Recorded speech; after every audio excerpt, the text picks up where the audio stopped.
Ya.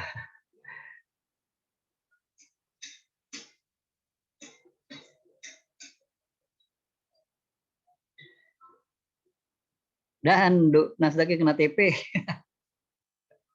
Wah, Nasdaq kena TP. Jadi ekspansi itu benar ya. Di bukan benar ya.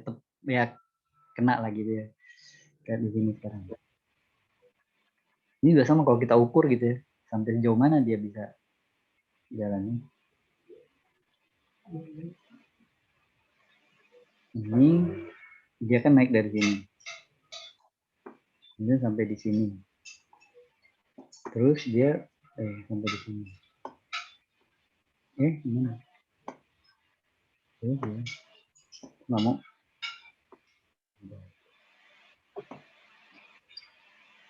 Oh, salah saya. Ya. Insert ribu ekspansi. Dia kan naik dari sini. Terus dari sini. Nggak mau. Salah lagi. Oh, ini udah dua. Ya, ini di sini. Terus ini dari sini. Nyampe.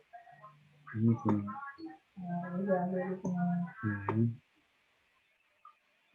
Masih bisa jauh ya. Oke, ayo euro. Tinggal euro aja nih. Ayo euro, come on.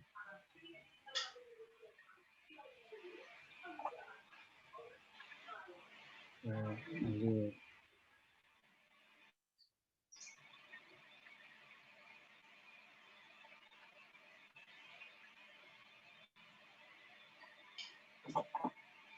Lanjut.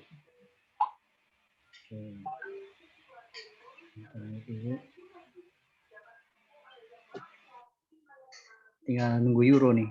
Ayo euro. Jadi pon. Oh, ponnya sih kayaknya masih mau turun ya ini sih mas. A1, A1-nya asik nih. Kalau dia bisa breakout, kalau menit 59 dia bisa breakout, sell pon ya. Menit 59 ya kalau dia bisa breakout. Kayaknya enggak ya. Kayaknya enggak. Tapi kalau pakai yang 1% ngeresik sih nggak perlu breakout juga, kita boleh masuk aja tuh.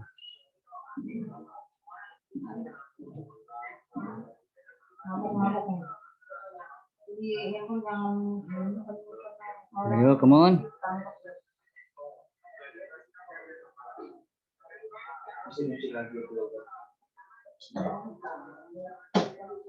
Come on.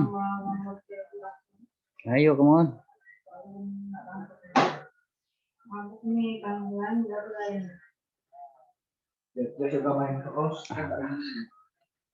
Ayo, come on. Ya, ayo euro. Nasdaq ntar. Nah, ini biarin dulu Nasdaqnya kita. Kita mungkin bisa pindah time frame ya. Oh. Ini kalau kita buang dulu. Di sini dia kayaknya kan trennya ini ya. Di time frame ini ya. Ini dia. Mending nunggu 61.8 nih. Kalau 61.8 bisa breakout baru kita masuk.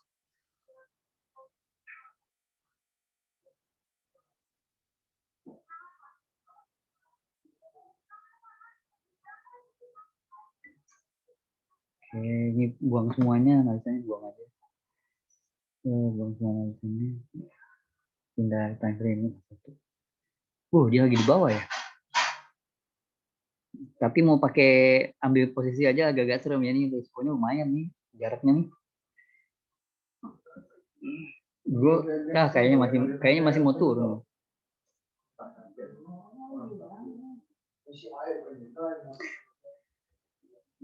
Nah ini dia resisten kan ini ya. Ini supportnya. Nah,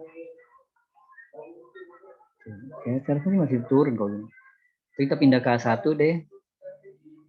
Nah, satu pakai yang teori 2 garis itu candle ke 12 ya. 1, 2, 3, 4, 5, 6, 7, 8, 9, 10, 11, 12. Ini berarti. Ini ya. Tuh enggak? 2 gapat 6 7 8 9 10 11 12 itu dia. Terus ini di supportnya yang ini. Resistennya yang ini sih, masih yang ini sebenarnya. Yang dari sini ya. Dari sini kan apa ya yang di apa grup ini history future gitu ya. Jadi kita tunggu yang future-nya nge-breakout di situ. Tapi A1 kalau pakai 2 garis tuh dia A1. Ini masih lama. Ayo euro. Ini TP-nya nggak jauh nih kayaknya. Kan kita kalau ini bisa kelihatan kayak gini kan. Kalau ini bisa kelihatan dia seperti ini. Ini kemudian dia begini ya. Jadi kita bisa bikin, kita lihat itunya, kita lihat ekspansi mungkin begini. Ekspansi itu untuk lihat target juga, bagus untuk cari ini. Itu dia mulai turun lagi. Yang ini yang ditarik. Saya bikin lagi. Jadi ini dari sini, terus dia berhenti turun kan di sini. Dia mulai naik lagi. Kok susah banget. Ke double. Di sini. Ini ngawur ini. Ini yang kedua. Ini ngawur nih. Kenapa jadi ngawur? Insert objek bebas spasi.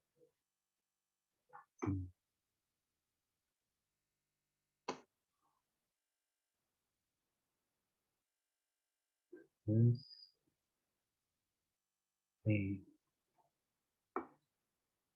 nah gini benar. Sebenarnya tadi udah kena ya target terjoin sih. Jadi kalau pakai TP kita bisa letakkan di sini.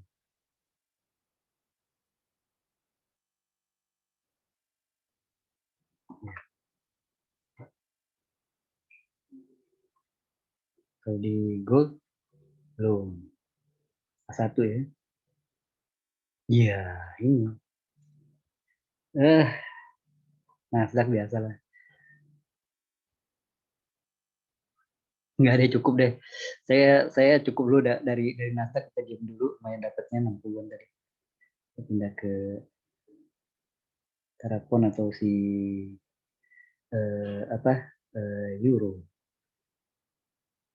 Saya tunggu dia breakout aja nih ponnya. Nggak breakout ya.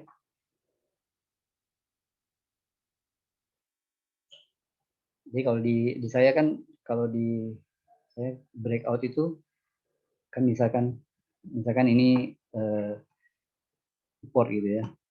Misalkan support itu terus dia turun. Dia harus begini. Nah, ini breakout. Tapi kalau dia seperti ini. Terus dia bikin kayak gini. Nah, ini nggak breakout. Itu nggak breakout. Wih, naik lagi si euro. Ini itu nggak breakout. Langsung kenceng deh breakout.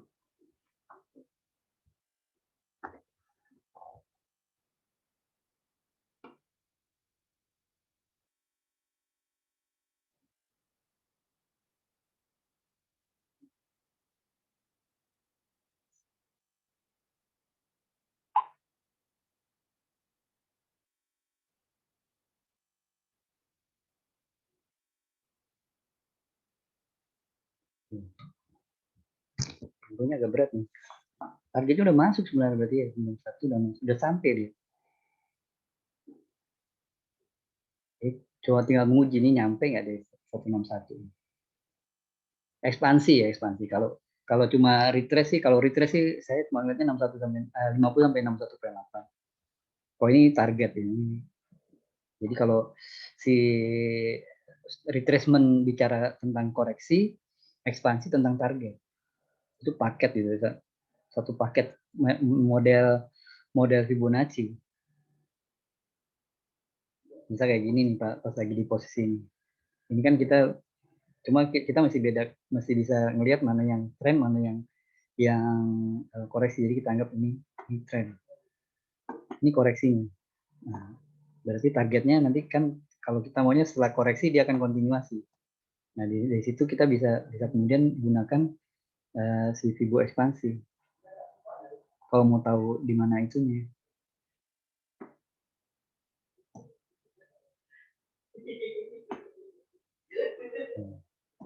Targetnya di sini.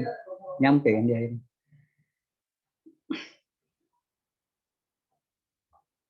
Nah, ini udah terlanjur udah pada posisi ya, kita tinggal tunggu aja.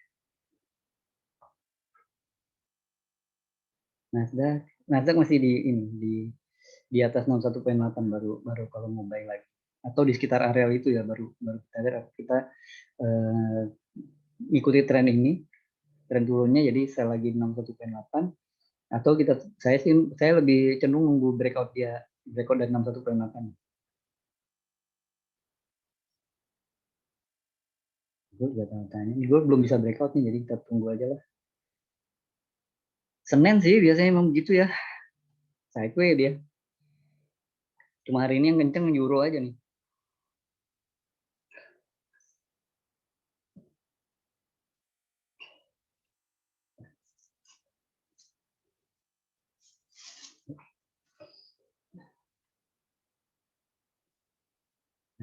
Nah, ayolah euro turun lagi. Dari pagi dia turunnya dalam nih, koreksinya kenceng juga. Ini bagus, bikin supportnya bagus ya. Tunggulah. Ayo, come on.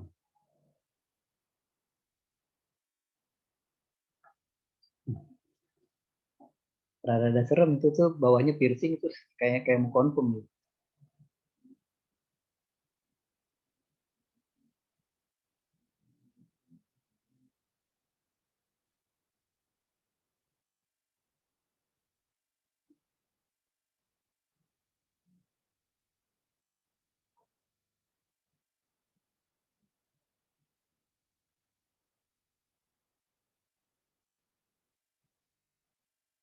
Yang tuh coba tunggu lah. Cari yang lain. Tadi harusnya saya sebenarnya bisa aja ya. Saya kan 60, ini masih profit 40. Secara akumulatif sih masih profit. Cuma ya kita gitulah ya kan. Maunya clean sheet gitu.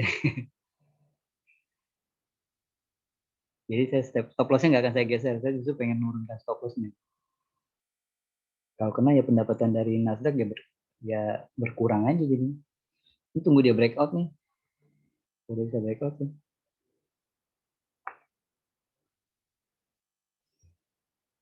Kita tunggu deh. Ayo, ayo, ayo.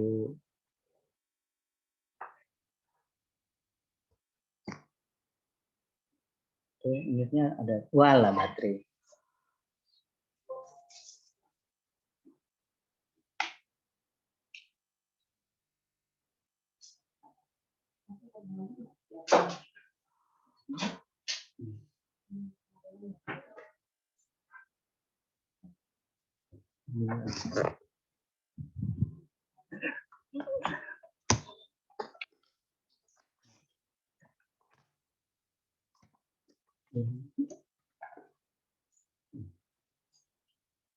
It's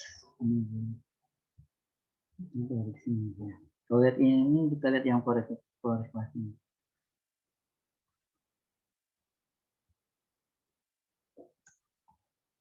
Enggak ada berita apa.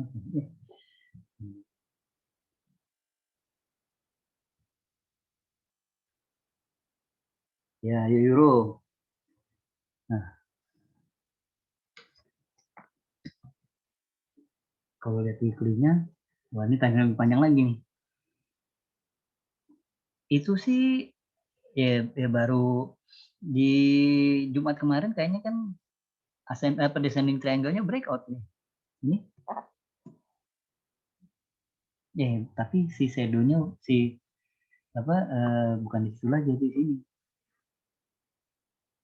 Dia jadi mau mengarah itu. Jadi dia mesti bisa ngelautin ini. Kalau ngelautin ini ya boleh bilang ya descending triangle itu breakout ya. Ini masih jauh ya weekly. Jadi kita ngeliatnya sampai Jumat.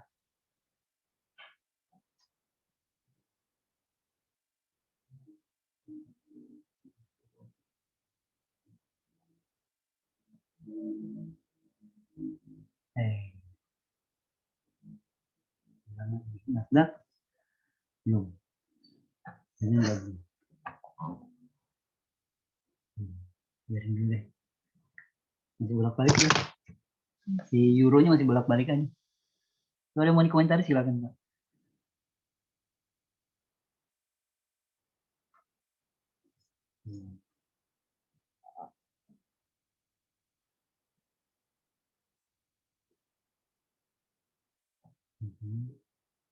Ini saya pakai A1 kan.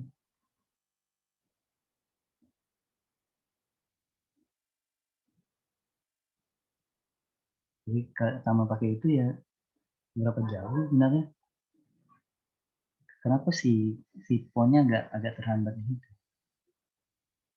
Ya.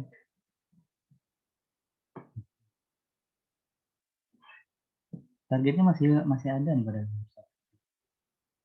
Kalau euro tadi kan udah ya nyentuh gitu kan 61,8 udah kena dan 100% Fibo ekspansinya juga udah kena, tinggal ini kan yang saya letakkan TP ini 161 nanggung kayaknya. Sini aja nih. Ada shadow sini aja. Masa nggak dilihat TP kita. Tuh begitu pindah langsung dianya juga turun. Ayo euro. Ujung belum. Nggak pas kalau dojo Nasdaq pakai H1 tuh kurang seru gitu. Mendingan pakai time frame pendek.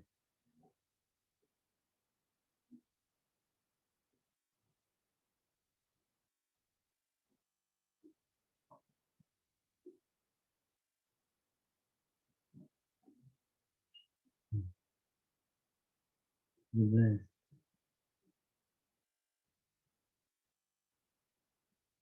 Gue lumayan tadi ya sini tadi.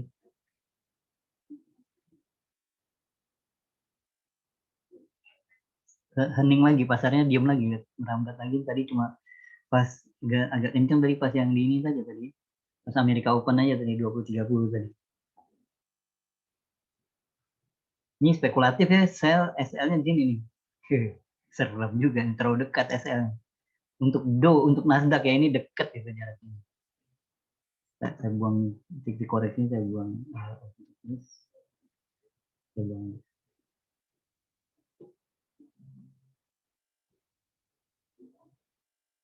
Nah, ini kan yang kita anggap resisten ya. Boleh kali nge lagi, wih panjang.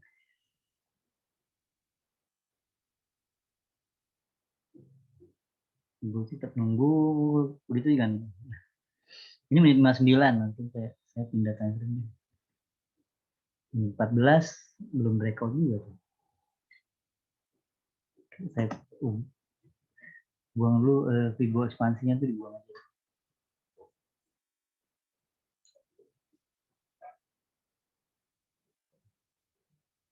Ya, nah, tunggulah. Yo euro. Nah, gitu kan lebih enak lihat-lihatnya di euronya. Yo euro balik lagi.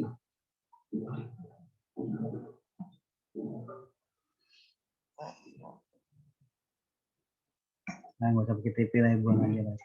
Sebirunya aja lah ya gitu ya. SL tetap pakai. Wih, kan ngeri-ngeri gitu kan kalau masuk dia nih ngejar-ngejar kayak gini. Kayaknya kita pernah kan nyoba itu gagal hasilnya. Jadi kemarin itu kan saya lihat ada resisten di atas, kemudian harga lagi di bawah resisten, saya nge-sell dengan SL di resisten kena langsung. Ini sepertinya masih cari cari buy. Cuma tunggu candle bullish nih. Ayo euro kembali ke jalan yang benar. Nah, ayo.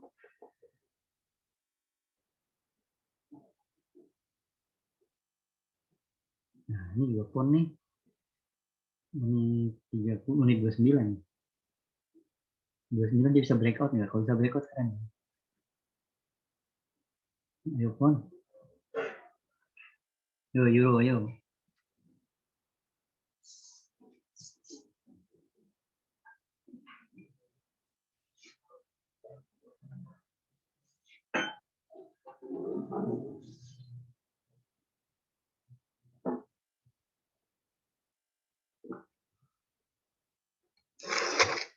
Ya, yuk. Ini euro.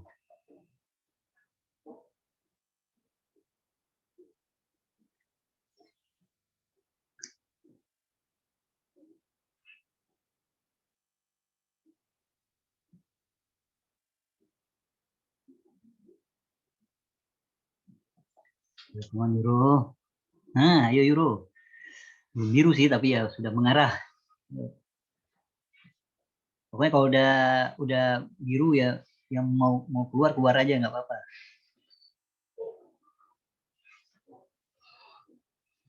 Akhirnya bisa dapat TP juga di Nasdaq tadi. Untung aja pakai TP keluar tuh. Nah, ini ngeri lah, ini ngeri. Agak beresiko gitu kalau mau ngambil sih boleh aja sih ambil sell, SL-nya di sini di apa shadow high-nya nih di resisten. Bentar lah gitu. Jangan lah. Masih terlalu dekat gitu ya dengan ini boleh bilang SL-nya kedekatan gitu. Jadi kalau kena tuh kalau kita masuk potensi kena SL-nya lebih tinggi.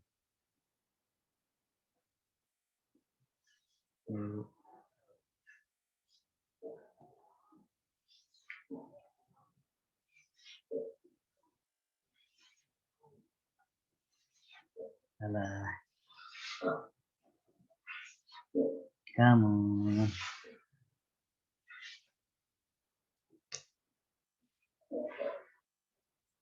Yo, come on.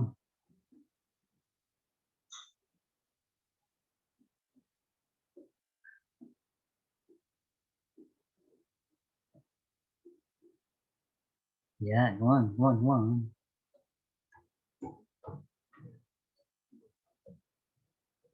Ih, nah bijinya juga mau turun nih. Butuh satu candle lagi lah, satu candle turun lagi yang agak panjang gitu. Nah, ini mungkin gini ngeliatnya. Ini resistennya. Kemudian ini supportnya di bawahnya. Yang deket aja. Nah, kita tinggal tunggu dia breakout. Ini kan breakout ya. Ini kan biar dia breakout. Lebih nyaman lihatnya. Oh, barusan data Amerika kan?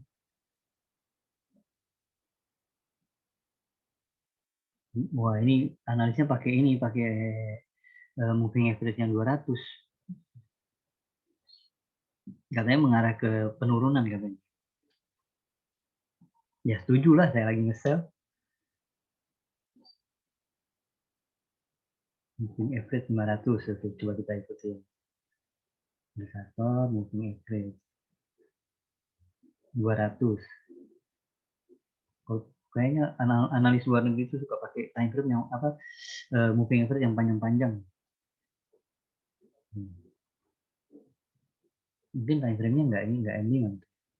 Jadi ini sih. Sekarang bawah di mana? Oh, atau apa? Oh gini, nah gini lebih tepat. Mungkin dia mandangnya ini. Maka yang ini. Kalau daily sih cenderung masih masih up ya, harga tuh masih di atas moving average 200. Jadi trennya tuh masih up ya. Di sini juga sama nih, trennya juga masih up. Sama ini harga masih berada di atas moving average 200. Jadi masih punya potensi naik. Tapi kalau time frame yang H1 aja nih yang jadi kalau dia pakai H1 ya ini udah turun. Buang aja.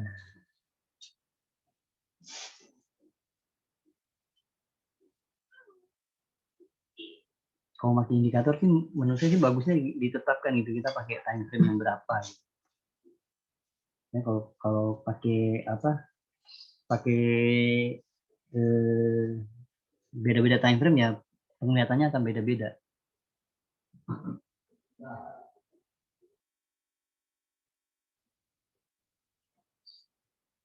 Atau kemudian disebutkan indikatornya jadi suka repaint ya. Ya kan begitu ya, indikator kan pakai rumus.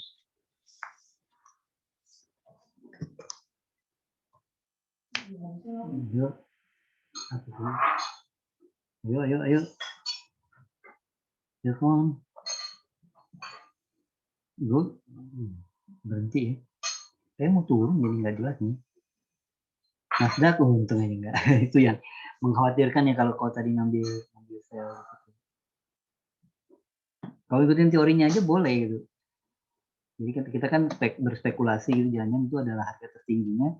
Kita masuk kemudian dengan meletakkan SL di resistennya. Tapi ini ternyata kayaknya masih mau naik. Ini balik naik lagi kayaknya dia. Dow Jones juga sama tuh. Kita tunggu sampai dia breakout.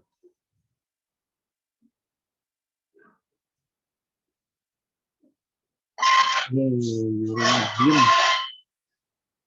Kita lihat buat besok lah data buat besok apa ya? Kita lihat data buat besok. Home sale-nya bagus sih, cuma tidak sebagus yang diharapkan.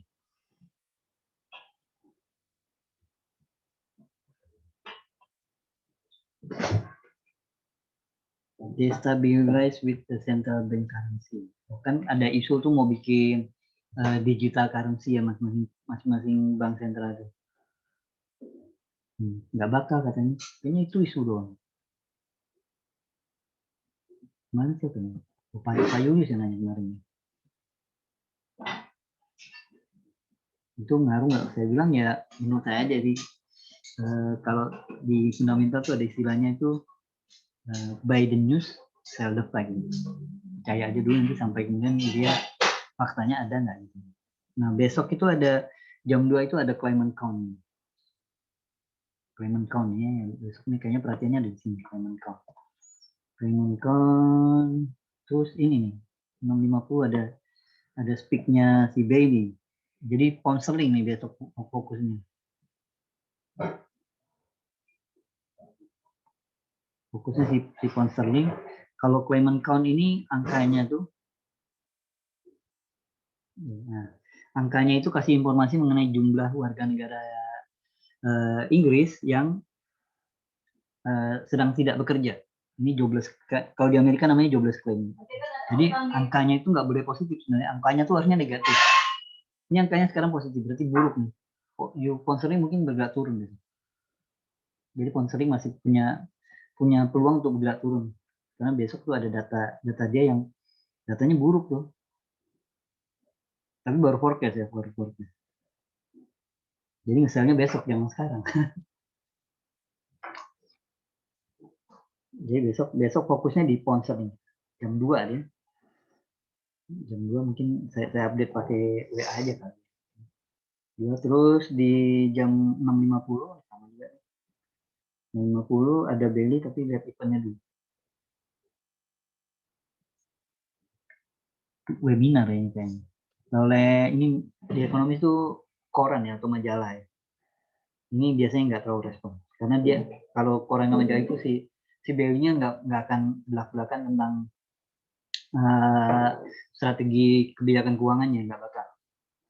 Terus si Powell jam 9 besok. Wah, ini baru nih. Karena ini testimoni di depan senat biasanya. Bersama dengan Menteri Keuangannya Janet Yellen. Janet Yellen juga kan bekas. Ya dia si Jeremy Powell kan menggantikan Janet Yellen. Ini kayaknya seru. Jadi jam 9 besok tuh. Pas kita trading bareng. Ya ayolah. Euro balik naik lagi deh. Ini area kayaknya posisi saya jadi posisi saya terkesan jadi support sekarang. Jadi resisten deh. Ini resisten. Harga lagi tenang lagi gitu. Tuh, Nasdaq nggak mampu. Wah, Nasdaq kayaknya mau breakout. Menit 29 kalau dia bisa breakout. Masa Nasdaq sih? Kita pindah ke bond. Ini masih diam di sini. Ini support ya.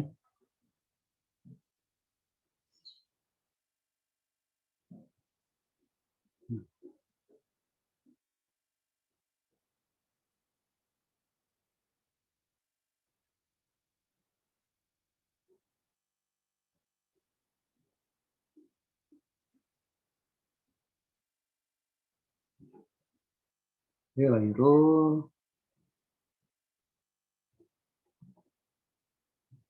Euronya malah diam begitu.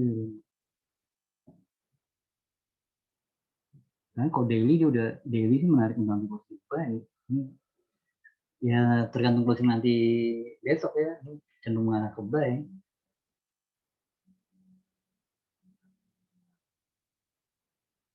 Kan engulfing. Cuma saya nge-sell di time. Saya kan dari time frame pendek tadi. Yuk, saya nunggu dia breakout ini aja. Saya sebenarnya lebih suka, saya lebih cenderung pengen sell gold timbang nge-buy dia. Nah, resisten lagi belum bisa breakout. Kita tunggu nih, yang harus nunggu aja.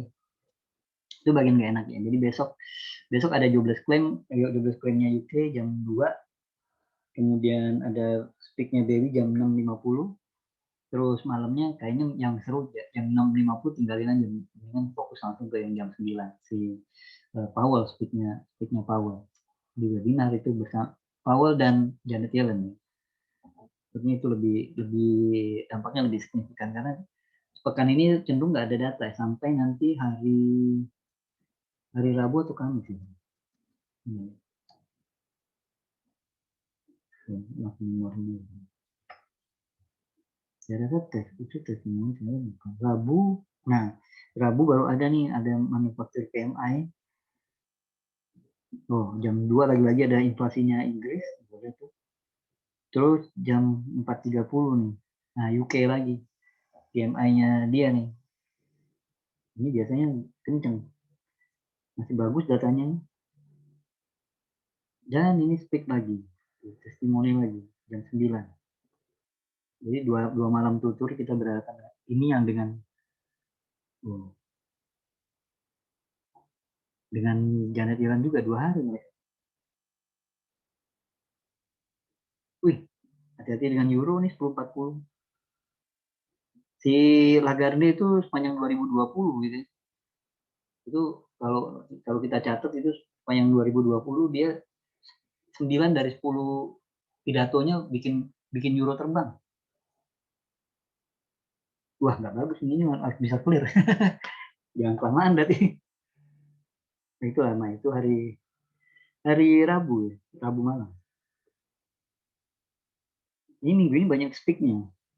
Oh, terus ada 3.30 ada suku bunganya Swiss. Ini kita bisa pakai trik fundamental nih. Di Swiss, di CAF, jarang-jarang tuh. Dan ada di jam 4:30 ada Lagarde lagi.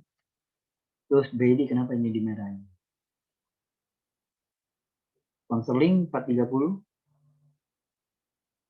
Bank for International Settlement. Nggak terlalu penting sih sebenarnya bank. Okay. GDP Amerika 7.30.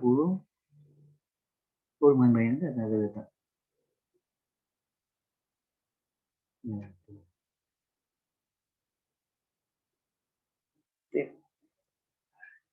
Jadi besok cuma ada jobless claim UK. Kok jobless claim itu dong? Ada kemudian jam 9 ada si Powell. Mungkin jam 9 kita bisa pakai trik fundamental.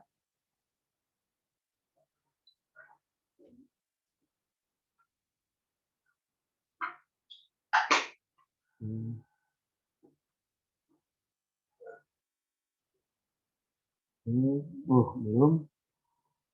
Mungkin Nasdaq. Wah, hampir breakout tadi belum. Enggak breakout ya. Pasti breakout lah kalau begitu tuh biasanya sih pasti breakout.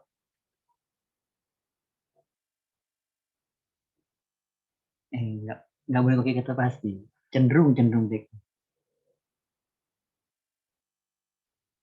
Ini pindahkan ke tanggung pendek deh. Yang dulu. Masih sideway berat.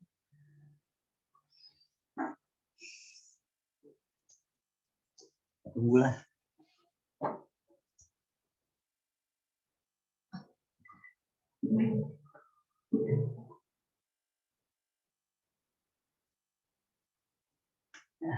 Ayolah Euro.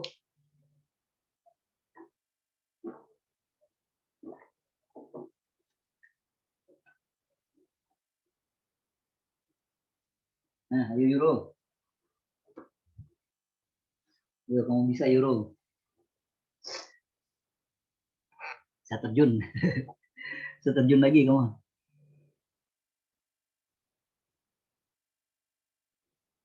Jadi hening Mbak. Kita cuma dikasih kesempatan. Yang enaknya tadi Nasdaq doang sebentar. TP. Dan kemudian harganya mendatar. Jadi kalau ada yang mau dikomentari silakan Mbak. Hening kita malam ini. Senin ya, Senin biasanya memang nggak terlalu banyak data. Mau minggu pertama, minggu itu ya, Senin biasanya memang nggak punya data.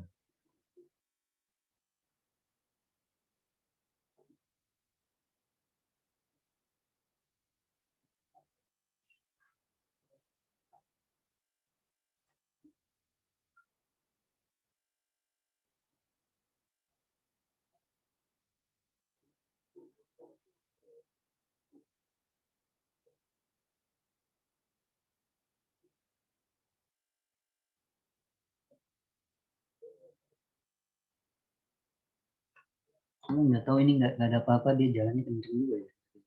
Dari siang tadi, terus dia naik. Tadi di awalnya dia paling keren, dia bikin gap. Nah ini si supportnya cukup lumayan kuat. Aduh, dia mulai naik lagi.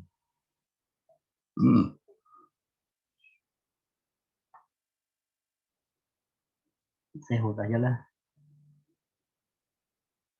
Ya emang nggak bisa ngapa-ngapain.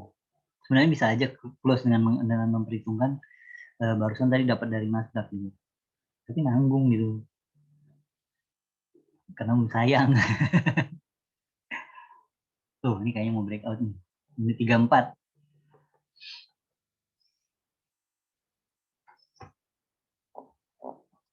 Cuma nggak enaknya metode breakout itu ya ini.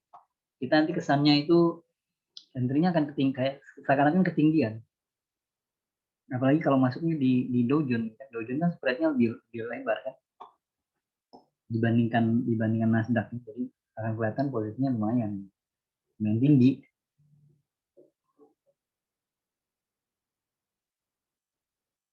Kanada, wah Kanada kencang. Mesti Kanada ya? Nggak merhatiin Kanada? Iya, mesti ke Kanada nih.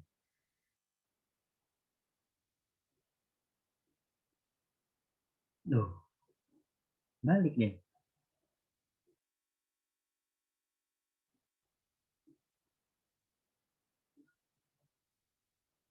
Ini kalau saya lagi sell euro kan berarti saya lagi buy dolar. Dan kalau saya kemudian buy USD Kanada, saya averaging dolar. Tetap nge-buy dolar gitu. Menit 59. Ayolah euro. Masa malu-maluin sih. Mau breakout nih. Breakout tuh kayaknya tuh. Udah saya nggak terlalu pede deh biarin aja. Oh iya, tadi narasi saya rasa sekarang udah saatnya apa ya? Memang kalau lihat lihat dari itu, dari bulan Maret ini di Amerika mulai winter ya, produksi minyak akan kembali besar lagi ya, supply akan besar. Cuma minyak itu secara karakternya itu mestinya bergerak naik. Karena kita mempertimbangkan permintaan yang akan terus tinggi gitu. Karena kan kendaraan kita masih menggunakan bahan bakar olahan minyak bumi kan. Jadi ya demand terhadap itu masih akan tinggi. Kemudian juga setelah yang pandemi ini kan banyak negara juga udah mulai masuk fase new normal. Indonesia mah udah nggak pakai kata new normal udah. Jadi jalanan